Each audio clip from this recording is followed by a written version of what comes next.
So my name is David Stephen. This is on, right? Yeah.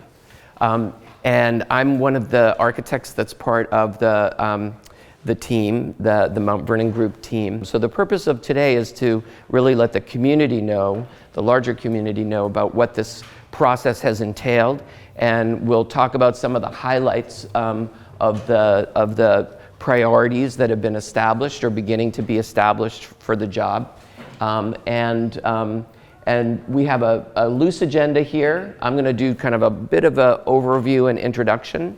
Then we're going to talk about some of the priority goals, as well as what we mean when we think about designing a school for the future and what you all think about as future-ready learning goals and skills. And then we're going to talk about architectural pieces of that, like the design features that we've also been talking about prioritizing for the job. And there are handouts, participant handout forms here that we would encourage you to fill out and leave with us in terms of sharing your own ideas as we talk about each of these different areas. We'll give you an opportunity to talk about it a little bit at your group, so we'll try and consolidate a bit.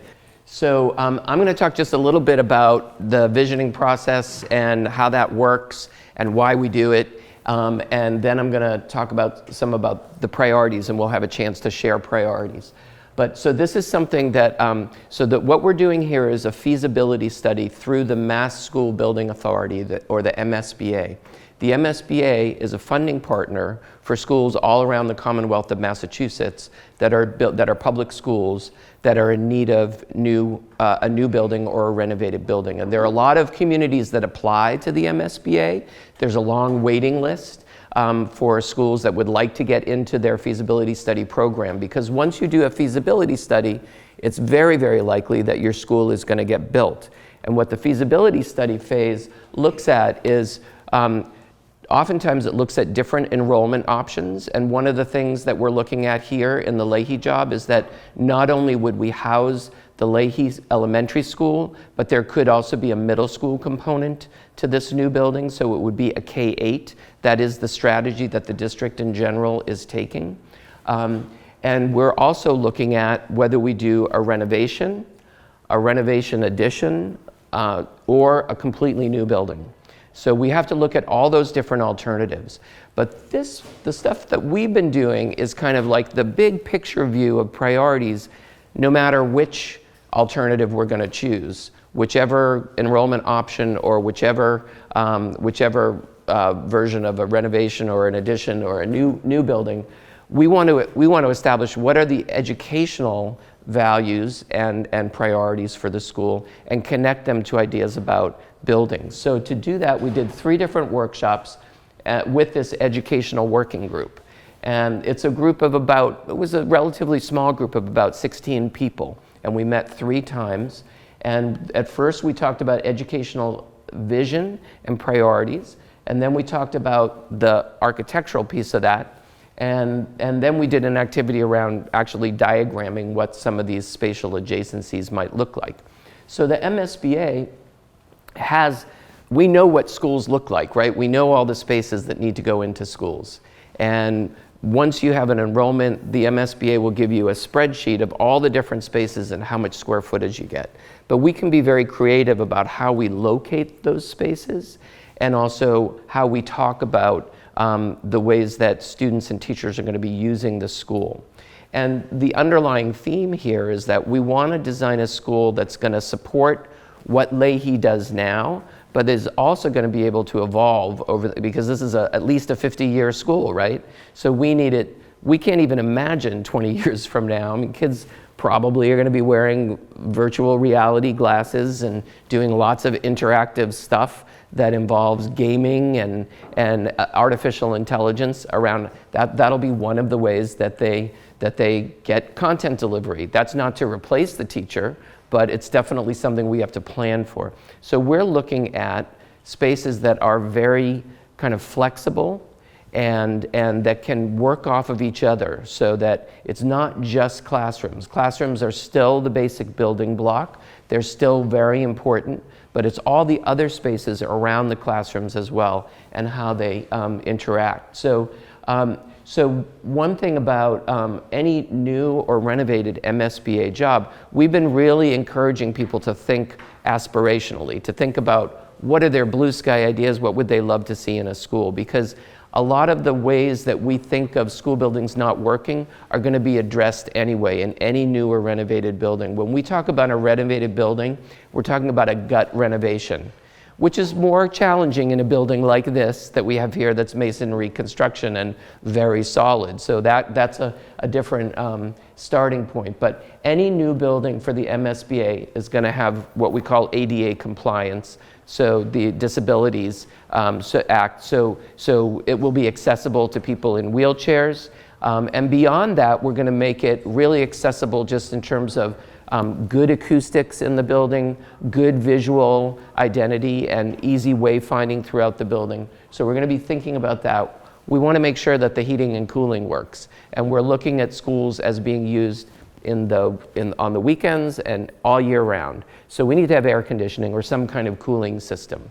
So that's going to just be a given. We're going to be thinking about safety. We have to think about what do we do in lockdown situations? How do we control who gets into the school and how? So we're going to be thinking about that. This opportunity comes along with new technology. So it comes along with $1,200 per student for furniture and for technology. So we're going to have new furniture and new technology. So that's also a given. And we're going to have an infrastructure, a Wi-Fi infrastructure that's going to be much better. Because in these old solid buildings, it's really hard to get Wi-Fi, right? Wi-Fi access in certain parts of it. So that's going to be much improved. And we're going to also make sure that all the classrooms are big and have windows. So they're all going to be bigger than what you have here right now. And they're all going to have natural light, because we know that that's really important. And we need classrooms to be big because we need them to be very flexible for lots of different things going on in them at any given time.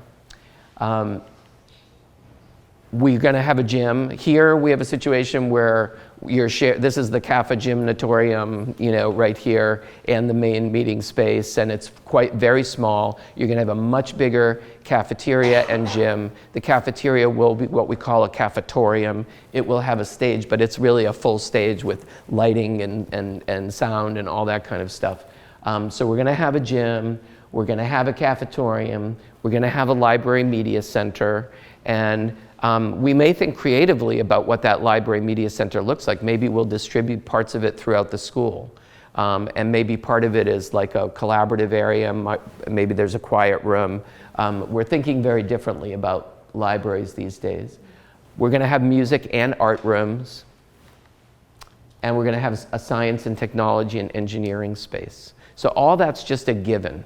That's going to be in any of these new alternatives. And finally, we're going to be thinking about indoor-outdoor connectivity. If the building is on this site, this is a very tight site. We may even think about things like roof decks, where you can do some science stuff outside or some planting or things like that. But we're going to be thinking about how to use the site well.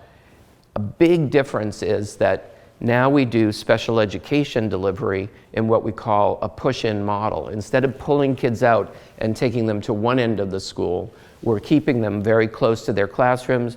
We're creating breakout rooms that are right next to the classrooms. So you can do easy pull over or push in special education delivery.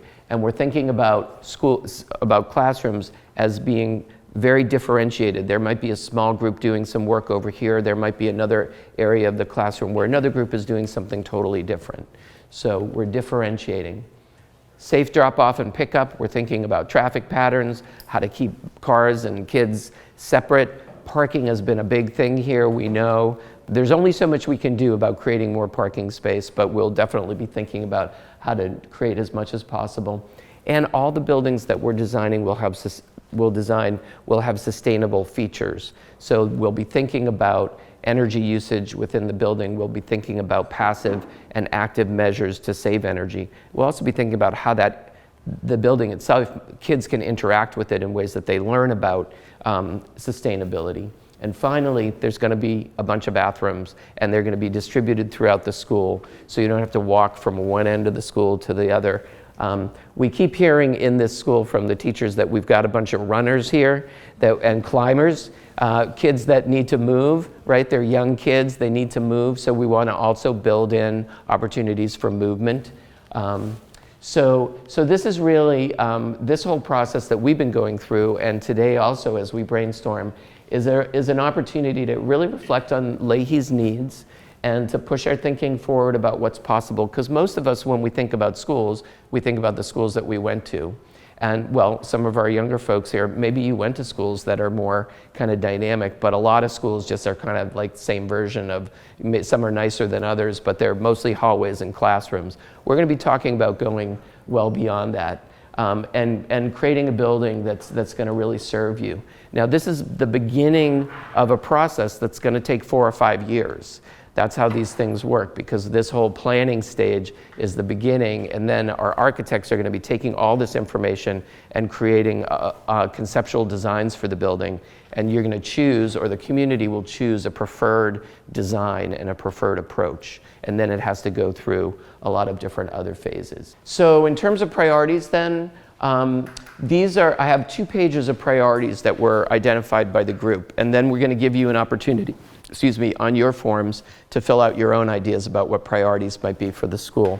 So being a safe and a welcoming place. We're thinking about safety and controlling who gets into the school, but we also want to make it really welcoming and not feel like institutional. Healthy and accessible buildings, so accessible for kids and teachers and adults of all different physical abilities, but also a healthy building that's got good ventilation and good natural light. More and bigger spaces. The school is very, very much constrained here by how small the spaces are and how few spaces you have. The idea of creating small learning communities. So if we did a bigger version of a school that was a K-8, what's the enrollment? Do you guys? So it's 1,000 kids, and I'm going to be showing you a bunch of examples of, so that can feel like a really big building for an elementary school, but a lot of communities are choosing to build larger schools and then break them up into smaller learning communities. So I'm going to show you an example, especially in a K-8, because that 1,000 student would mean that we're bringing in a whole middle school component. But even if we were going to do the smaller version, which is the smaller, the smaller version, 5 is 1 through 5. No. Yeah, 1 through 5. But how many students? 500. So it's 1 through 5 for 500 students. Even there, we want to create smaller learning communities because these are little kids. So we want to make sure that we're creating spaces for them where they really feel a sense of belonging and ownership. It doesn't feel overwhelming. It's scaled to their size and developmental stage of life. So we're going to look at small learning communities. We're going to look at art and music and performance spaces as a goal too. Flexibility and adaptability of spaces. A lot of people are always thinking about that. And in particular, flexible classrooms. Community use of the building. We're thinking, how can we make the building available to the community after hours and during summers, and have a community resource, especially for those big spaces like the gym and the auditorium, or the cafetorium, or the media center. Or in this case, we've talked about a family resource center as being really important for the school and for the community. And to have kind of some wraparound support services or availability of those services and ways to bring in adults for adult education, ESL at night. So we're looking at that as well. Improving technology, we're looking at creating spaces where kids can collaborate, where they can be really active. Small group and breakout spaces that are in the Mass School Building Authority template, and we can put them throughout the school so that you have a small meeting room or an office where you can go where a kid needs to get quiet, or where you need to meet with your colleagues, or where you're doing testing, or where you're doing breakout tutoring, all of those things, so flexibility. Social emotional learning, something that came up a lot. The idea that we want to support kids to be part of a community and feel like they are really known well and feel like they're learning how to be responsible socially, how to communicate well. So that actually has a lot to do with creating a building that really feels like it fosters community and where there's interaction that is supported throughout the day in lots of different ways. ELL, English language learning support, we know that that's really key here because we have so many students that are at different levels of the ELL spectrum, and we want to have some pretty large classroom spaces that support ELL, but also smaller spaces or ways that we can do some pull-out right nearby classrooms. Hands-on learning, making sure that we've got, and science is connected to this, what are the ways that kids can work with their hands and do more experiential learning. Display and exhibition, how can we create lots of fun things that kids can see in the hall and ways that we can showcase and display their work, like for instance these beautiful things right here, right? And indoor-outdoor connections is a really big one, and outdoor learning spaces and gardens. So that's, is a list of some of the highlights of the priorities that have been envisioned for the project. I'm going to talk just a little bit about the conversation that we've had about just this. What do we mean by future-ready kind of learning in schools? So we all know that as Carmen was saying, like the literacy piece is so important, right? All of just basic literacy and quantitative reasoning. So all of that is every bit as important as it always has been in terms of reading, writing, math. We also think about these 6 R's, 3 other R's, rigor, relevance, and relationship. The relevance piece is like, why am I doing this? And the relationship piece is like, I know I'm well known here by at least a few adults, and they know what my needs are as a learner. So how do we create all that? But a lot of what we talk about are these, the 4 C's, and they were coined 20 years ago by the Partnership for 21st Century Skills: critical thinking, communication, collaboration, and creativity. And many schools add citizenship to the mix. So these are not new, they're not just 21st century, but they are really about, up at the higher end of things, you know, how are kids using what they're learning? And so hand-in-hand project-based learning has been around for a long time. That's not new either, but there is a much more of a renewed interest in how do we get kids actually doing things in more hands-on ways. And then social emotional learning. So these are all things that schools are thinking about throughout the Commonwealth and around the country. And it means that we're looking at how can we be student-centered in terms of really meeting kids where they're at, thinking about infusing technology, just where you need it, when you need it. It's not just an end in of itself. And technology is actually something that a lot of, especially elementary schools, are trying to move, not away from, but they're trying to really control when kids use technology and when they don't, because we're working a lot on also just relationship skills. But definitely fully inclusive, differentiated. We see a lot of co-teaching going on in classrooms. It's usually not one teacher in the classroom anymore, so we have to really recognize that. Universal design for learning is really about the approach where you're representing information in different ways, you're giving kids different ways to show what they know and how to do things. And then community connected, looking for community partners, problem and project-based stuff that is relevant. And then STEM and STEAM, the science, technology, engineering, art, and math. We're definitely seeing a lot of programming that looks at those disciplines and how to engage kids in really creative ways and hands-on ways of learning those skills. And that means that it's more process and product oriented in schools, so there's more materials, we need more storage, we need more space for display and exhibition if kids are creating stuff like this beautiful stuff here. So, so we're seeing moving to more student-centric, more active learning, flexible learning environments.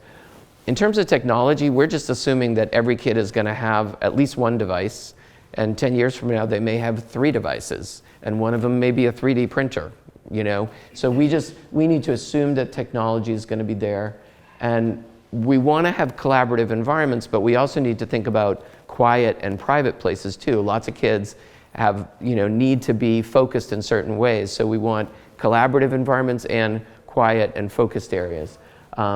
and then not just subject-based, but also project-based. So, and this really connects to what everybody, including the Future of Jobs report at the World Economic Forum, is saying about these are the skills we need kids to have to be successful in college and the workplace. Those are all on the right-hand side. None of them are what you know. It's all like what you're doing with what you know and how well you communicate, how well you learn on your own. And social emotional learning, which I've mentioned, also has a lot to do with the idea of resilience and grit, and persisting and having it be safe for kids to try things and experiment with things, and that they don't have to be really good at it when they start. So, but the more you apply yourself, the more success you're going to have. And mindfulness. There was a reading circle in the library just now, and I saw the teacher, and she was telling the kids to sit up straight and breathe. Let's take a minute to just breathe before we start. It was really cool to just get them centered, and looking at kids developing more of a sense of self-awareness and self-management, and real-world connections are a part of that. Push-in, differentiated instruction we've talked about. That means that classrooms are kind of more like kindergarten classrooms. There's the messy corner and the quiet corner, and then there's the reading place or the place where we all sit on the rug. Even at the high school level, we're looking at creating classrooms that are more like that are kind of what we call center-based. ELL is really big here, and so we're going to be thinking about how to fit it in very seamless ways. And that just means creating spaces that we know that we have a certain number of kids that are in the ELL programs. We don't want them to be isolated. We want to intersperse all of those classrooms. Not that those classrooms would necessarily be different. And then teaming and collaboration is, we're going to think a lot about neighborhoods and how to arrange teachers and kids in certain ways that the kids feel really well known and that the teachers can work together. And then I talked about technology. One of the things about technology also is we think about kids producing things using technology. So if they've got a laser cutter or a 3D printer or a large format color printer, they can really produce a lot of cool stuff. And student engagement, this connects to exhibition and display, maybe having one of the things that you're going to see in a lot of the pictures that I'm about to show you is there's a lot of windows in the interior of schools. That helps us get light into the interior, but it also helps create a sense of connection and being known, and also it makes learning a little bit more exciting. We have to balance that out with what do we do in a lockdown situation. We have to pull a blind down, we have to have places where kids can go, an area of refuge, but we don't want to sacrifice the interconnectivity that's going to make the school feel much safer and vibrant as a community. So we did do an activity around learning goals. And these are the learning goals that the Leahy group, determined were most important for kids. So, and you can see the way that they kind of articulated it here. Up at the very top is empathy and caring, and equity, diversity, inclusion, having a global perspective. That's kind of like just a big picture umbrella. And down at the bottom is mastery of core academic competencies. Things that are, we know that this is the reason why we're here. We want kids to be able to read and write and communicate well and be able to do good computational thinking. In between are the other skills: critical thinking and problem solving, being able to communicate well, having hands-on learning, a lot of the things that we've been talking about, fostering curiosity and creativity, and leadership, and skills and collaboration, and also adaptability, being able to take risks. And so these were the things that were identified by the group as being most important. And again, this handout here is something we used as part of the activity. These are 15 different versions from all over the country of different schools or school networks that have tried to say, well, what do we want our graduates to know and be able to do? And there's a lot of overlap. We start with this activity because we want to make sure that the building we're designing really looks at this. And if we were designing a building 40 years ago, we would probably have been mostly looking at the mastery of core academic competencies, right? Now we're looking in a much more kind of nuanced way, I think. at how we want these buildings to function. But so I'll talk about the design patterns, and I'm going to go through these really quickly, but I have a handout if you want to look more closely at them. And also on your handout here, or on the back, if as I'm talking about these things, there are things that you really go, yeah, I like that, or you might like all of them. Most of our teachers did. But if there are things that are especially important to you, you can list them here as one of the, as the design patterns that it's like, yeah, I like that. Well, so some of these are just givens. So any school we design is going to have safety and security. And this is just an example of one of the ways, of course, an entry vestibule where you're buzzed in. Here you can see a school where the admin here, there's actually a bank teller window, and these doors are locked too. So you can, if your kid forgets their lunch, you can just drop them off there. You don't have to go into the school, but it's very controlled how people get into the school. But once you get into the school, then we think a lot about making environments as open as possible. But so another element of that is, and these are all the design patterns, by the way, that were prioritized by the group. So I shared about 50 design patterns, and they prioritized about 25 of them, and these are the ones I'm sharing with you, all the things that came up as important to the group. Welcoming entry, and these are many of the schools I'm showing you, like this is an MSBA school here in Newton. It's called the Zervis School, and this is the entry. It's beautiful, right? It's welcoming, it's filled with light. You can see into the cafeteria over here. There's a flat screen monitor. You can see stuff going on in the school. The office is right there, and it's safe to get into. But it's a nice welcoming entry. Part of that is greeting and gatekeeping. So you have someone there with a smiling face, and they're greeting you in the morning, because especially when you're first entering into the school. And here you can see also there's lots of examples of student work on display. It feels like really kind of welcoming, and you get a good hit about what the school values. Wayfinding and streetscapes, we're really kind of moving away from the idea of hallways. Hallways take up a lot of space, and they're only used in between classes. So we're looking at how do we make some of the hallways wider? How do we put furniture in them? Maybe put some windows in from classrooms out into the hallways, so that as a teacher, you feel okay sending some kids out there to do more independent work. But here's a hallway where there's a lot of natural light coming in. There's a lot of views into things happening. There's lots of work on display. But it's easy to find your way through this building because it doesn't all look the same. It doesn't look like one long hallway after another lined with lockers. Community access. This is a school in New Bedford that's an MSBA school. It's 3 years old.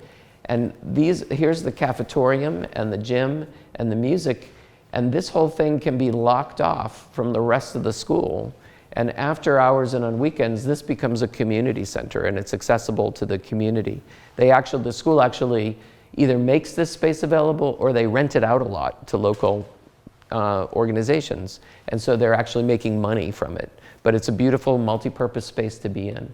They've also got a family resource center here that's part of where the academic area is, right next to the admin.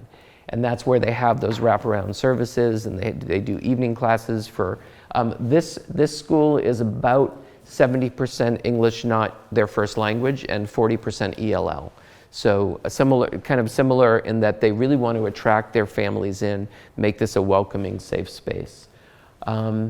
Clusters of learning, this is another MSBA school in Haverhill. And you can see now this is an example of a 1,000-student school, but there's lots of small learning communities within it. So as a student, if you're there's a lower school and an upper school, they each have their own entry. And then all of the stuff in the middle, the cafetorium, the gym, the media center, the main admin, that can all be locked off.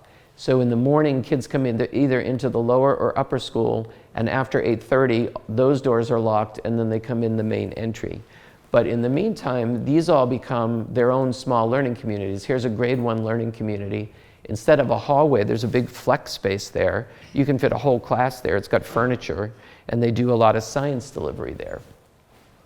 So that's what we call clusters of learning, or neighborhoods. So here's another example, also at the Zervis School in Newton. This is a classroom neighborhood where you've got your 4 classrooms, plus you have a small group and a pull-out space. And then in the middle, you've got this project area that's got furniture. And you've got lots of windows looking out into that area. So you've got this extended learning area. It makes this little community. If you're a student that doesn't belong here, you wouldn't actually ever go into here because you're not walking through here. So it's like a cul-de-sac. So that's a classroom neighborhood. And that was something that we really, thank you. That was something that the group felt very strongly like a way that they wanted to organize the classrooms. And then the classroom themselves, we want to be as flexible as possible. We want them to have good natural light. Here's a school in Cambridge, the MLK Lower School. It's about 5 years old. We've got a light shelf here that reflects light off the ceiling. The whole room is light. You almost never have to turn the lights on. They're on sensors anyway. Flexible modular furniture. You can arrange it in a lot of different ways. You can stack the chairs. You can clear out the whole space. There's lots of good storage. Here's storage in a little alcove where kids can sit in a little quiet space. So it doesn't have to be fancy, but it's a flexible environment. And furniture is a big part of that. So we're looking at lots of ergonomic, right-sized furniture for kids. These desks are whiteboard surfaces, and kids can write on them, which they love doing. Things like amphitheater seating or wobble chairs are things that a lot of schools are trying to build into their collection of furniture. Special education, this is what we call a bubble diagram. These rooms are not round, but this is just a diagram of how these spaces, in this case it's the Beverly Middle School, there's 2 classrooms, have a movable wall in between them, and we can think about that. We don't want to do a lot of those because they're expensive, but they also create some really flexible spaces. So maybe every classroom neighborhood might have 1 set of classrooms that has a movable wall. When it's closed, it's solid. It's like you don't hear on the other side of it, but it gives you a lot of flexibility. Also special education rooms that are interspersed throughout, and that's something that we have to do. And then there's a project area, and in this case, there's a branch library. They took some of the square footage from the library and they put it in every grade level neighborhood. So those are the books that grade level is using. And Learning Commons or library, we often think of that as being the hub of the school. And we're going to have places where you can have more interactive and collaborative and presentation stuff going on, but then there'll also be a quiet area. And as Carmen, you were saying about the importance of books, the tactile quality, like being able to touch books, that's still really, really important, especially on the in grade schools. So, so we're going to have a place for books too, and maybe a quiet reading area or presentation area. And then gathering spaces for kids, things like this amphitheater or a multi-purpose space. We're thinking about making hallway learning more comfortable. Put furniture out there, put whiteboards out there, have windows from the classrooms that look into those areas. So again, we can make that more useful. And quiet spaces, breakout rooms or nooks, where kids can go, close a door, get focused. Maybe it's where they're getting tutoring, doing testing, or just de-escalating. And we're going to have part of this whole MSBA palette of spaces. You're going to have occupational therapy, physical therapy, speech, and a sensory room. So that all comes with the MSBA work. Nooks and caves, places where kids can really feel like they can hide out, but you can see, but we know we can see them. A family resource center, as I've mentioned, making it a really welcoming space.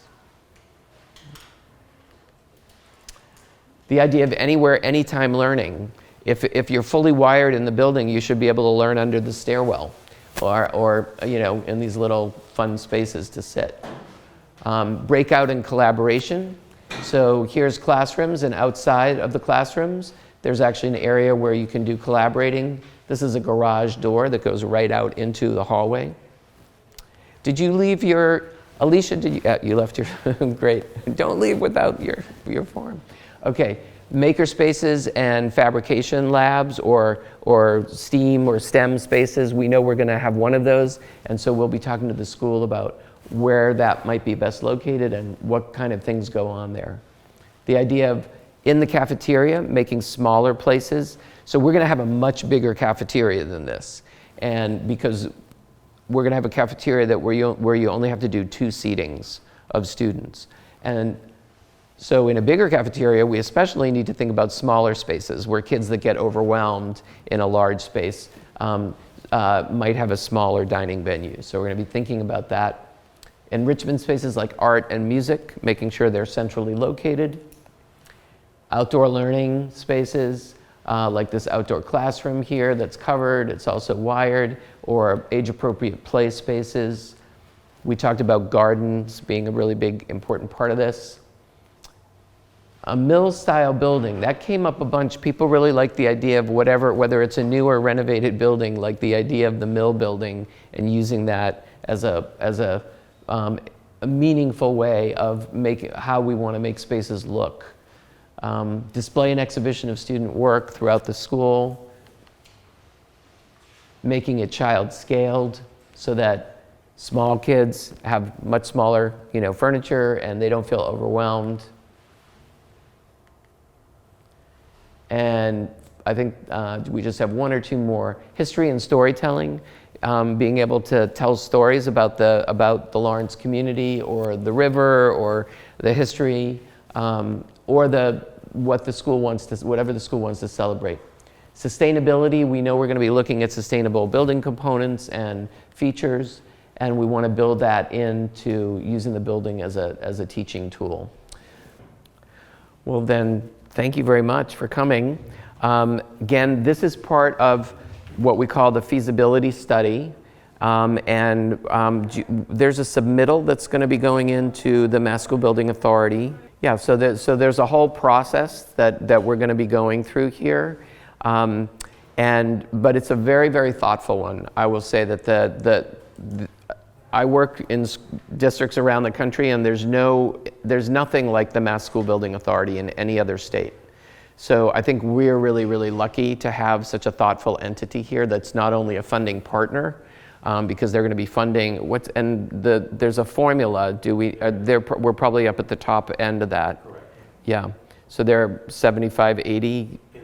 Yeah, 75-80% of the expenses will be covered by the Mass School Building Authority for the construction of the school. So, but they're going to be a partner also in that they're going to, Ethel and her team are going to be putting together an education plan that talks about the priorities educationally and how that translates into the school's ideas for a new building.